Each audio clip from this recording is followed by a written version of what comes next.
Today on Faces of Florence, Ken Jackson.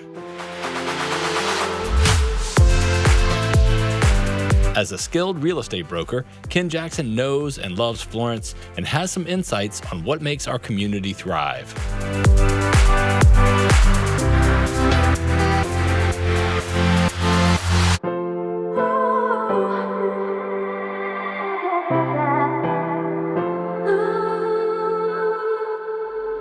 Hey, welcome. We're so glad you found us. Radio Free is a 24-hour Christian mixed radio station broadcasting right here out of Florence, South Carolina. So when you're driving around town, remember to tune it in to 92.5. And if you're outside of the Florence area, you can listen 24 hours a day at radiofree.cc.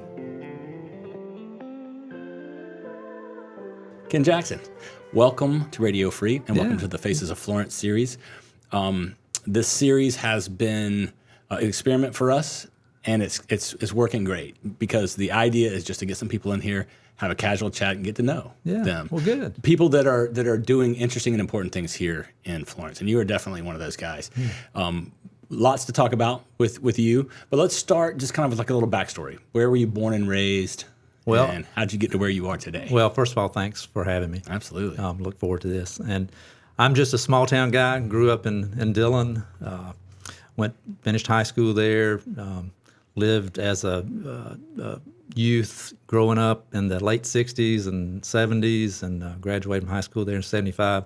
In Dillon. In Dillon. Okay. Did all the things that kids do in the '60s and early '70s. It was quite a time to grow up. Yeah. And I grew up. My parents were blue collar working folks, and grew up spending a lot of summers in the tobacco fields with my sharecropper grandparents.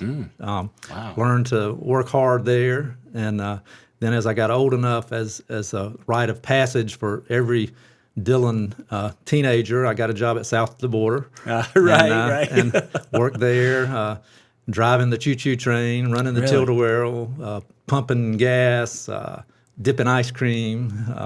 So got to have a lot of interesting summers there, and that was back in its heyday, so it was a lot different than it is now. Yeah. But that gives you a special kind of credibility, I think, if you can say you worked at South of the Border. It was That's fun. awesome. I mean, I had a good time growing up. I had a lot of opportunities, and I graduated from high school early. I was ready to get out, move on. I went to the Citadel for a year and a half, and I was there for that's where I needed to be at the time. I was not a stellar cadet or a academic student, so I decided to take a semester off that ended up turning into 3.5 years. Got a job with the railroad. Back then, it's called Seaboard Coastline Railroad, and I got a job on a rail gang building railroad tracks. So I lived on we call them rail cars, but they're little shanties, you see on the sidings. And you'd work for like 7 or 8 days, and you'd be off for 7 or 8. So I'd go visit my friends at Carolina, and when I was off and had money and a nice car. Right. Yeah. Anyway, that all was fine, until I figured out this might not be a good long-term thing. So I went back to Francis Marion, and which was a great opportunity. At that time, I was paying for it myself because my parents had paid, for the Citadel, and decided I was on my own then. All right, yes. So I was able to afford that. I worked at Belk's during the time I was at Francis Marion. It was, fun, learn how to deal with retail. Worked at the beach in the summers during the time there, and graduated in '84. So then I got a job for my college fraternity, moved to Atlanta, and traveled the country doing consulting and then fundraising for them. And then we moved to Lexington, Virginia, and lived there. So after that, met my wife, Debbie. We were dating, long-distance romance. Got married in '88, and I moved back here. Got a job at Coker College as director of development, and worked there for a couple of years in Hartsville and drove back and forth. And that was a really good experience. And then in 1990, I was approached about joining a real estate company, get my license, and I did that. So that was 33 years ago. So someone approached you, so they just saw some raw real estate talent in you? Or? Yeah, well, I don't know, but it was a friend. I knew him, and he owned a real estate company, Jim Griggs, Griggs, Floyd and Grantham. He's deceased now, but he, I guess he knew what I did. My previous job, he knew what I had done for the fraternity and also for Coker. So, I was in the fundraising business. So, I guess if you can get people to give you money with nothing in return, then selling real estate might not be right. Next up. That's interesting, man. Well, cool. So I guess the skill set carried over. And had you ever had any interest in real estate up to that point? I'd never really thought about it consciously that I remember, although I did find some aptitude tests, from high school or something, where you list some occupations, you're interested in. And one of them was real estate development for some reason. I don't know why. So it's weird. I mean, growing up in Dillon, you don't know anything about real estate development. Something was in there, though. Yeah, I guess and so. obviously, it was what you were meant to be doing. Yeah, I because think so. You've done it. You said 33 years now? Yeah. Wow. Yeah. So I'm one of the old timers. Yeah. You've been around. You've seen a lot. And that's why I wanted to have you here, because you are Florence through and through. I think everybody would agree with that. You've put down such deep roots here. And you're not just a businessman in Florence. You are a part of the community in many ways. And I want to talk a little bit about that at this point. You've served on some boards. Let's talk a little bit about that. I've been on a lot. I mean, I've been involved at Francis Marion since I moved back here, and I was president of the Alumni Association, and then got elected to the board of trustees. And I've 24 years, maybe something, a long time. Well, let's talk about that. Why do you think it's important to? Obviously, you think education's important. That you've postured yourself that way. Why is it important to serve on a board in that capacity, you think? Well, at Francis Marion, because I believe in the mission, and Francis Marion gave me an opportunity to complete my degree, and I think the mission of educating, particularly the people in the PD, is important. And I wouldn't have been able to. I probably wouldn't have been able to do it without the affordable tuition and Francis Marion being here and being available for me. So I'm passionate about that, and I wanted to give back, and that was, after being involved in the Alumni Association, I just saw that as another way to do it. And then I got on the Board of Trustees and saw, the good things that could be accomplished through that method, and just have enjoyed it. I was fortunate to be involved in hiring Dr. Carter, and, that's been a blessing. And, our board has been worked well with him, and a lot of good things have happened there and are continuing to happen there. Well, you are definitely in deep with downtown development. Yeah. In fact, before we got on the air, you were telling me that you live downtown. Yeah. No, I didn't know that. Let's talk a little bit about that, because that's a big deal. That's something that's happening. And there's a lot of pieces moving down there. Tell me a little bit about what got you interested in that, and what do you see for the future of downtown Florence? Yeah. Well, being in the real estate business, I'm constantly working with people moving here, whether it's someone being transferred or someone looking to invest here, whatever. But you generally, part of the job is you give people tours and try to sell them on the community. And for a large part of my career, downtown was, not anywhere you wanted to expose. And so, I had my route, and it just avoided downtown, and it was an embarrassment, really. And, and I think it was that way for a lot of people. And finally, people just got fed up and were willing to do something about it. And, I was involved back in the early days, I was on the City Planning Commission, and got involved in the Vision 2000 or Vision, whatever it was, that we got all of it started, and on some of those study groups. And so I was, involved during that beginning process. And then, we started to see things, a commitment from City Council and other community leaders to really make something happen. And, I just jumped in, and, I got involved in a development project, Crest Corner, which was one of the bigger developments down there, and that's has been a great project and learned a lot on it. But it was a lot of fun, and after that, started on another project with a couple guys, Scott Collins and Kevin Barth, and their wives and my wife, and we bought a building and made 3 condos on the top floor and offices down below, and we sold our house we had lived in and raised our children in, and moved downtown and live in a condo, behind the City County Complex on Dargan Street. The heart of Florence. Yeah, it really is. I mean, we're urban dwellers, and it's been fun. At this stage in our life, it's been great. I mean, it's probably not the place to raise children, but for people at our stage in life or younger people without children, it's probably, it is a great place. And of course, the past year or so, everything's kind of been shut down. Yeah. And with the construction at the City County Complex, that's, been in our front yard, so to speak. But it's good, and it'll be great, and it's starting to look really good there. So obviously, living downtown is a thing now, and that's just fascinating to think about for Florence, because, like you said, for years that was not even imaginable to me. But there's so much stuff going on. What are some of the projects that are underway currently? Obviously, they're building some more parking down there, which is great. And I noticed they've been working on the old Theater 1. Yeah, and I'm not involved with that, but my understanding is that is moving, and it's going to be an event space and a place for catering, but the theater will be used for events. Really?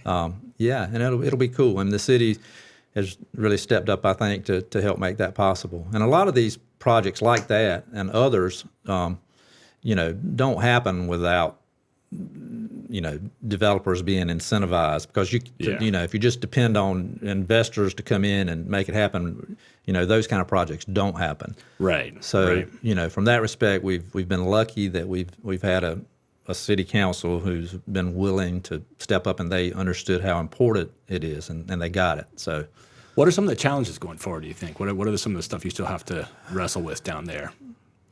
Well, there's certainly still a long way to go. I think getting more people living down there is going to help, because the retailers need bodies, right. and really having the people there who are living there make a big difference. Right now, it's a lot of food and retail. Not retail, food and beverage, and there's a lot of office workers down there now. Yeah. But they leave at the end of the day right. at 5. So. It'd be good to have people around the clock there, and I think that that's the focus. And that the city's doing the project over on Evans Street across from the city center there, where they're going to do another hotel and some more apartments. We're in the early stages of a project, hopefully that can bring some condos down there for people, owner occupants, and. So people are intrigued by it, and I think I think if you've got the product down there, at Crest Corner, part of that is 12 apartments, and they stay full, and then the Emerson, I think those stay pretty full too. Yeah. So I think there's a demand for it, and I think it'll happen. It's slow and steady, right? Yeah, and it's not really that slow. Of course, the past year and a half kind of slowed everything down. There was a lot of activity and momentum before that, and I think that'll come back. Well, it feels like things are heating back up in a big way to me, and I'm excited to see what happens in the fall of this year. Let's talk about real estate in general, though. It's a hot market right now. My wife kind of follows some stuff, and she was saying that range of houses, that there's none. People, they're just get on the market and go so quickly. What do you think is going on? Why are people so excited about Florence right now? It's just the real estate market everywhere. Yeah. It really is. It's hard. I don't know if I have a good answer for it, but of course the low interest rates have been driving it, and I think maybe the pent-up demand from the past couple of years. But really the market has been pretty good the past couple of years, even during the pandemic. But the supply and demand is out of kilter. And my 33 years, I've before the recession, the 08, 09 thing. Things were kind of crazy then, but it was a different kind of crazy. Yeah. people were getting loans that didn't need to be getting loans. Yeah, right. You know, now for the most part, I think that the lenders are, they're underwriting them and making loans to people who can qualify for them. But it's like people are acting like they're going to run out of real estate, and they better get it before it runs out. But, it's a great time to sell. If you've ever thought about selling, it is the perfect time. We're getting multiple offers above list price. People are making, non-appraisal contingencies. It's just, it's not sustainable. It's a wave, I guess. And and it's going to come back, and it needs to, and it will, to get a more balanced market. But it's been interesting. But I'm glad that I have experience, because when you get in these multiple offer situations and all of these moving parts in a transaction, I think, having been around and experienced a lot of things, I feel like I can offer something to a client that'll help get through that transition. You've seen some things. Yes, I have. Yeah. Well, let's talk about Florence in general, and why you think this is a great place to live. You've obviously put down roots here. Part of the kind of backstory for this series is that Florence, there's something special here, and there's a lot of great people here, which is why you're here. But Florence itself, it's a vibrant community in a lot of different ways. Why do you think that is? What do you think's happening here in Florence? Well, I always tell people when they're moving here that Florence is a really good sized community, because it's big enough that you have a lot of amenities, and especially for a town our size, given the resources that are here because of the Bruce Lee Foundation and other reasons that we've been able to build things that communities our size don't generally have. So we've got a lot of amenities that places don't have. But on the other hand, we're small enough that, it still has, people. You can get involved and be engaged as much as you want to. You can, it's not a small southern town where it's closed, where everybody's, has their little cliques. It's not that at all. It never has been that. Florence is an easy place to assimilate, because most people have come here from other places. And it just, it's easy that way, and it's good. So you can get whatever you want out of it. That's the reason we've stayed here all these years. We love it, and it's been a good fit. Well, Ken, like you alluded to a minute ago, you have a wife and kids. You're a family man. Let's talk about them for a minute. Well, I'm blessed. Have a wife, Debbie, who is the chief judge over the city court. She was a private practice attorney for many years, and went to work with the city running the court system about 10 years ago. Wow.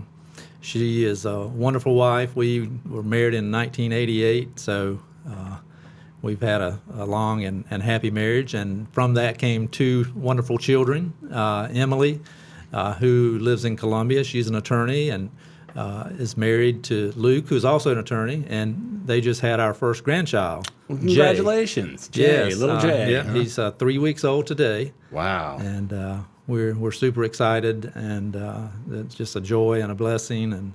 And then Tyler, our son, just graduated from USC, and he is going to Georgetown Law School, so the fourth lawyer in the family. So I'll be definitely the minority. But it's interesting, some of our family conversations with those legal minds in the mix. Yeah, I feel like you could get beat up on pretty easy around your house. Huh? Yeah, but they're wonderful. I'm blessed. Just couldn't be happier about our new grandchild, and look forward to that phase of our life. So your wife is a judge, and you live downtown, so she walks to work every day, basically? Most days, yeah. She's 2 blocks away. And, wow. It's been nice to be so close. And my office is nearby, so it's been a nice change. Yeah. So let's discuss a little bit about your marriage. How did you meet your wife? Well, she also went to Francis Marion at a different time than me, since I went back later. We're the same age, but we were there at different times. We just Gotcha, missed each yeah, other, but right. we knew each other from mutual friends. And we bumped into each other after we'd both graduated and started dating, when I was in Virginia and she was in Myrtle Beach working for the solicitor's office, and had a long-distance romance for that year. And we got married, moved back to Florence in 1988. Now, she's from here? Yes, she Okay. grew up here, went to Okay. Wilson High School. Okay. And moved away for law school, and right after law school, and then moved back. So she's a Florence girl. All right, back home. big city. Yeah. So you are, we haven't delved into this too much, but you are an elder. Is that the correct terminology at First Pres here? Yeah. We love First Pres here at Radio Free, Yeah. and it's such a powerful part of the community. And you're a man of faith, and I would be curious to hear your story, maybe how you got there, and then how it impacts you on a day-to-day basis, how it impacts your business. Yeah. Well, I grew up in the church. I have a godly mother, blessed with that, and came to have a personal relationship with Christ when I was 12 years old. Oh, wow. So, I haven't been what I would say is the best follower of Christ every day of my life. Sure. Know. Nobody is, I've had my moments, but, that has been my rock. But, Debbie, is a godly woman too. So I've been blessed with a mother and a wife, just, awesome. Yeah. But, funny story is when Debbie and I were engaged, we had just moved back here. So we were looking for a church. And because we were engaged and knew we were getting married, one of the criteria that Debbie had, and I didn't know anything about it, but she wanted a center aisle. Oh, okay. So, if you look around, not all churches have center aisles. This is true. Yeah. So we visited some churches and ended up liking First Pres because they had a nice center there you aisle. go. And they were nice people, Yeah, too. yeah. And so, we got married there, and, not long after we had moved here. So, here we are, 30-something years later. Debbie's an elder. She's clerk of the session. I've been clerk of the session before. We've raised our children, just been really involved at First Pres. It's been a wonderful blessing to us. And, we kind of stumbled on there making a decision for all the wrong reasons in the beginning. But God knew where we were supposed to be. That's right. And, that's been awesome. And as far as, work, I have goals and aspirations just like anybody does. But, I've always been one to ask and pray for God to put me where He wants me to be. And, He has always done that and been faithful and has blessed me. And, that's really how I approach every day. And I've done that for my family and my friends. And, it's just, a blessing to me that God has been so good. Well, not everyone watching this, I'm guessing, maybe shares our faith. So let's maybe take it down to ground level a little bit. I think there's a common misconception in the South that, everyone's a Christian. And, a lot of people are raised in church, but really have no real day-to-day relationship with Jesus. Right. That's just the reality. But for someone like you, when you take your faith down to ground level, how does that impact your relationships with, when you're showing people a house, when you're signing documents, when you're talking finances? How does that impact that? Well, one, it impacts my approach to it as far as, the way I try to treat them and the way I try to interact with them. I try to set an example. I try to, let them know the kind of person I am. You kind of get to know people when they're moving in, and you can kind of pick up on cues, and you can kind of throw out cues, and it's pretty easy to figure out people. And I try to always, when I'm giving tours, talk about churches and try to see what kind of feedback I can get. Sure. And, and it's been fun because I've been able to to lead people to some places that they didn't know about. And, we have, some great friends at First Pres who, didn't know about it before they came here, and, felt like I played a small part in helping them get there. But really, everybody's different. You just got to kind of try to read people. And it's, as long as I've been doing it, it's like, I can do it fairly well. But the main thing is, I try to live my life in a way that it's clear to people that I'm someone who is a man of faith and a person that can be trusted. And, and I think, being in the real estate business, people, want someone who can help them and they can depend on. And, I try to lead that kind of life. That's a big deal, Ken. The house buying process is pretty scary, especially for first-time buyers. And just that idea that you're somebody they can trust is huge, man. And that's really cool that you approach life that way. Let's take the same idea maybe and spread it over Florence. We've been talking a lot about Florence, and that's obviously the kind of goal of this series is to kind of put people in their place in Florence and kind of discuss it. And so tell me how you think your faith and then just faith in general impacts Florence as a community, because we've been talking a little bit about that, that Florence is kind of a special place for a lot of reasons. And I think something about the faith community here has a lot to do with that. Yeah. You got any thoughts on that? Yeah, well, I think it helps people to get down to that basic level where, you know someone at a much more intimate level, and it breaks down so many barriers, whether it just be socioeconomic or racial or whatever. But once you are having a conversation with someone and they are a Christian or a person of faith, then the other stuff is just kind of not there. Yeah. And I think that it helps a community because people are more caring. Right. And it's not hard to love people once you kind of take a minute to get to know them. We're all the same. We're all flawed. And anybody who thinks otherwise is mistaken. Big time. But you're right. We have so many churches, and everybody's doing great things, and it's nice to see more of it coming together, and helping Florence First and other ways where different denominations, different churches, are all holding hands trying to make Florence better. And the more we can do of that, the better this place is going to be, and it's just going to keep getting better.